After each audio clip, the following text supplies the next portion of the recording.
Welcome to the Deep Dive podcast channel. Have you ever had that feeling like you're just going through the motions, maybe wondering if there's something, well, something more, a deeper reason behind it all? Hmm. Today, we're diving into the psychology of finding your purpose. And it's not really about some grand revelation. No, not at all. It's much more about understanding those quiet threads of meaning that are likely already within you. Exactly. We'll be exploring how your identity, your core values, your past experiences, and even actually the process of healing itself, how all these things play really crucial roles in uncovering what gives your life genuine meaning, fulfillment. Right. We'll touch on insights from psychology, maybe thinkers like Frankl and Maslow, and discuss some, practical ways you can reconnect with that inner compass. And we recognize, too, that many of you listening might be in periods of transition, maybe dealing with loss or burnout or other big life changes where these questions about purpose just feel, well, louder. Yeah, they really come to the surface then, don't they? They do. And we want to reassure you, this conversation isn't about adding pressure. It's meant to be more of a gentle rediscovery. Mm-hmm. And actually, if you find this conversation thought-provoking, we'd love for you to subscribe so you don't miss future deep dives like this one. Yeah, definitely. And feel free to share your own experiences or questions in the comments, too. We really do value hearing from you. Absolutely. So maybe let's start with the basics. Why is this search for meaning actually so fundamental? Okay. Well, psychologically speaking, meaning is considered a fundamental aspect of mental well-being. Sometimes it's seen as even more vital than just feeling happy. More vital than happiness. That's interesting. Yeah. Think of purpose as providing a sort of framework for your life. It gives it shape. Hmm. It helps you tolerate hardship, make decisions that are really aligned with your values, and it fosters this sense of being anchored, rooted. It's like having an internal true north, isn't it? A guide. Precisely. And there's quite a bit of research into positive psychology that links a sense of purpose to, well, increased life satisfaction, definitely more resilience, and even better physical health outcomes. Wow. Even physical health. Yes, it can act as that sort of emotional North Star, especially during difficult times. That makes sense. But there's often this confusion, right, between purpose and performance or achievement. Ah, yes. That's a really important distinction. Our society tends to equate purpose with achievement and productivity. The classic, what do you do question often becomes a substitute for who are you? I see that constantly. Your job title becomes your whole identity almost. Exactly. But true, authentic purpose really originates from that inner self-connection. It's not about external recognition or titles on a, LinkedIn profile. Right. It's not just your bio. No. Jobs change, roles shift, the economy fluctuates. Yeah. If your sense of purpose is only tied to those external things, you're setting yourself up to feel lost when they inevitably change. Genuine purpose sort of transcends that. It's the deeper why. The why behind it all. And that connects directly to identity, doesn't it? Our self-concept. Inseparably linked. Yeah. Your fundamental beliefs about who you are profoundly influence what you believe you're here to do or what feels meaningful. So if someone's been taught, maybe implicitly, that they're unworthy or they had to suppress parts of themselves to fit in or feel safe. Then finding purpose can feel incredibly difficult, Right. almost impossible sometimes. It's like trying to tune into a very faint radio signal amidst a lot of static.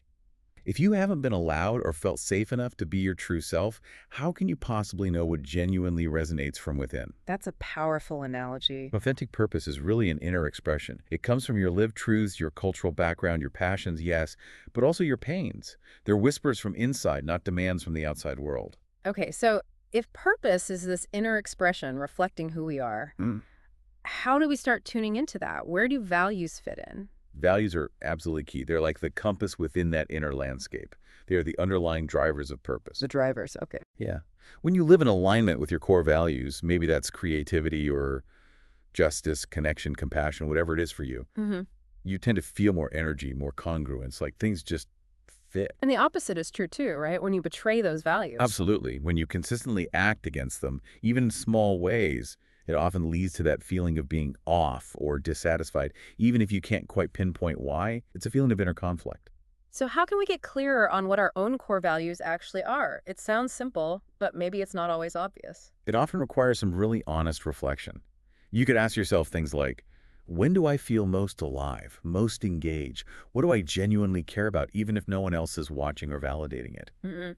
Or think about times you felt really proud, not just because you succeeded at something, but because your actions felt deeply right to you, aligned with something important internally. Those are great prompts, shifting from external success to that internal feeling of rightness. But what happens when life sort of pulls us away from those values? That happens easily, doesn't it? Small compromises over time, maybe a job that clashes with your ethics just a bit, or stifling your creative side in a relationship, or just generally playing small to fit in. Yeah, those little drifts. Exactly. And they accumulate. Over time, that growing misalignment between your deeply held values and how you're actually living your life, well, that's often a major source of feeling directionless or lacking meaning, that nagging off feeling. It's like your inner compass is spinning because you're not heading in the direction it's pointing. Now, you also mentioned earlier how trauma and neglect can really obscure this whole process. Can you elaborate on that connection? Yes, definitely. Unprocessed trauma can significantly impair our ability to even imagine or explore possibilities for the future. When your nervous system is fundamentally wired for survival, constantly scanning for threats. There's just no bandwidth left for anything else. Precisely. There's very little space or energy for reflection, for dreaming, for curiosity. That exploration needed to find purpose just. It can't happen effectively if you don't feel fundamentally safe. That makes so much sense. If you're just trying to get through the day, thinking about some grand purpose feels like a luxury you can't afford. Right. And something like childhood emotional neglect, which can be more subtle but equally impactful, can instill this deep-seated belief that you don't really deserve to have dreams or that your desires aren't valid or important. So it's not just the capacity to explore, but also the feeling of permission or worthiness to do so. Exactly. If your self-worth has always felt conditional, like you only matter if you please others or achieve certain things, then having your own desires, your own sense of purpose, can actually feel dangerous. Avoiding clarity might even be a subconscious protective strategy learned long ago. Wow. That reframes feeling lost not just as confusion, but potentially as a deep-seated protective pattern stemming from past hurt. So where does healing come into this? How does that help clear the path? Healing is fundamental here. It's not just about reducing symptoms like anxiety or depression, although that's crucial. It's really about reconnecting with your authentic self. Reconnecting. Yes.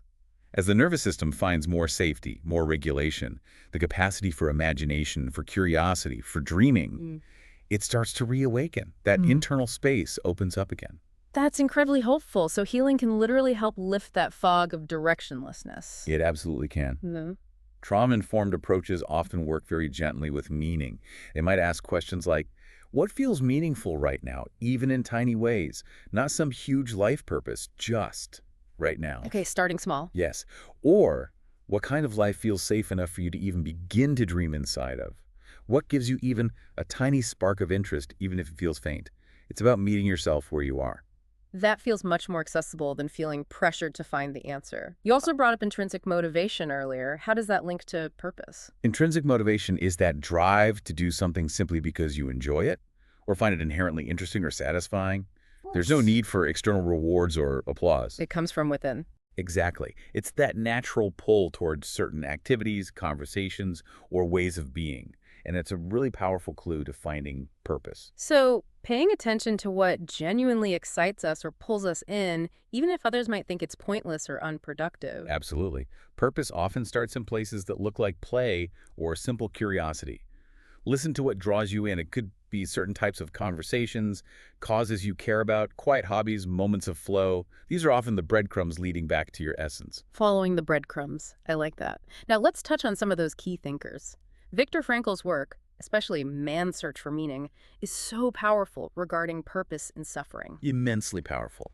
His observations in Auschwitz were profound. He saw that individuals who maintained some sense of meaning, some reason to keep going, connecting with a loved one in their mind, finishing a piece of work, had a greater capacity for resilience amidst unbelievable horror. And that led to logotherapy. Yes, his whole approach, logotherapy, is centered on this fundamental human drive to find meaning, emphasizing that even in suffering, we have the freedom to choose our attitude, our response, and meaning can be found there. And then there's Maslow. We all know the hierarchy of needs leading up to self-actualization. Right, fulfilling one's potential. But later in his life, Maslow's actually proposed a level beyond self-actualization. He called it self-transcendence. Self-transcendence, what does that entail? It's where purpose extends beyond just personal fulfillment. It moves towards contributing to something larger than one's self-service, creativity for connection, dedicating oneself to a cause, a spiritual connection. It's moving beyond the self. So a shift from me to we or something even bigger, but you stress that purpose isn't just for the transcendence stage, right? Not at all. That's crucial. Purpose isn't some exclusive club for the highly actualized or privileged. It can be found in the most ordinary everyday acts, like raising a child with presence and love, supporting your local community, caring for a sick relative. Even just the act of persevering through your own difficulties with dignity can be deeply purposeful. Don't wait for perfect circumstances. Meaning is available now. That's really grounding. So for listeners who are feeling a bit lost right now, what are some practical steps or reflections they could try? Well, continuing that reflection process is key. Maybe ask, when in my life did I feel truly alive? What did I love doing as a kid before the world told me who I should be? Oh, that's a good one. Yeah. Or, if failure wasn't a factor, what would I try? What kind of legacy, even a quiet personal one, do I want to leave? These aren't easy questions, but they're worthwhile. Definitely. And beyond reflection. Simple practices can help create space. Mindfulness, just paying attention to the present moment without judgment. Somatic awareness, tuning into your body's signals. Engaging in some form of creative play, just for fun. Maybe even a digital detox sometimes, just to quiet the external noise. Volunteering too, perhaps. Connecting with something outside yourself. Absolutely. Volunteering can be a very direct way to experience purpose and connection. And through all this, self-compassion is paramount. Especially during those times of feeling lost or in transition, as you said. Yes. Feeling lost isn't failing. It's often a sign that you're shedding old layers that no longer fit. These confusing times can actually be the start of a really meaningful transformation. Be kind to yourself in the process. That's such an important reminder. Now, let's bust a couple of common myths about purpose. The big one seems to be the one passion fallacy. Ah, yes. That idea that you need one grand calling. It puts immense pressure on people. It's perfectly okay, normal, even healthy to have multiple interests, multiple threads of meaning, and for those to change over time. Right, which leads to the other myth that purpose is permanent. Exactly. It's not set in stone. Your sense of purpose can absolutely evolve as you grow, learn, and experience life. That doesn't invalidate your previous sense of purpose. It just means you're evolving. It's a sign of growth, not failure. So putting it all together, this journey of finding purpose, it sounds less like arriving at a destination and more like an ongoing process of, well, becoming. That's a perfect way to put it. It's a continuous journey of self-discovery, engagement with the world, listening deeply to yourself. It requires presence, not perfection. It's about who you are becoming moment by moment. Beautiful. Okay, we've had some recurring questions pop up that might be helpful to address directly. First, is it normal to feel like I have no purpose at all sometimes? Yes, completely normal, especially, as we've said, after major life changes, loss, or periods of high stress or healing. It doesn't mean purpose is impossible for you. It might just mean it's time for quiet reflection and self-care. What about finding purpose when struggling with low self-worth? Where does one even start? The starting point there really needs to be on building that foundation of self-worth and self-acceptance. Often, as you begin to value yourself more, clarity about what feels meaningful starts to emerge more naturally. Focus on healing first. Is purpose the exact same thing as passion? Not quite. Passion can be intense, exciting, but sometimes temporary. Purpose is usually felt as something deeper, more enduring, a guiding principle perhaps, rather than just a fiery emotion. Passion can certainly be part of purpose, though. Okay, and what if my job just isn't my purpose? Does that mean I'm failing? Not at all. Very few people find their sole purpose in their job. Look for ways to express your values and find meaning both within your work, where possible, and definitely outside of it, in hobbies, relationships, community involvement. We touched on this, but just to reiterate, can trauma make finding purpose harder? Yes, significantly harder, because it can disconnect you from your inner self and keep you in survival mode. But again, healing is the key. It directly helps reconnect you to that inner compass. And the big question, how long does it take? There's absolutely no timeline. It's not a race. It's a lifelong process unique to every single person. Patience and kindness towards yourself are really essential. Thank you. So wrapping up our deep dive today, the core message seems to be that finding purpose isn't about some external hunt or achieving a specific goal society sets. It's much more about an internal journey of rediscovery. Exactly. Understanding your identity, honoring your values, allowing for healing, following your curiosity. It's about remembering who you are beneath the external pressures. You're becoming, not behind. Well said. Thank you so much for exploring this with us. As a final thought for you listening, consider just one small thing you can do this week, maybe even today, that aligns with a value you identified during our chat. Just one small thing. What happens when you intentionally bring that into your life, even briefly? Just notice. Yeah. Thank you again for joining this deep dive. If you found it helpful, please do subscribe for more explorations into the human experience. And we'd love to read your thoughts or reflections in the comments below.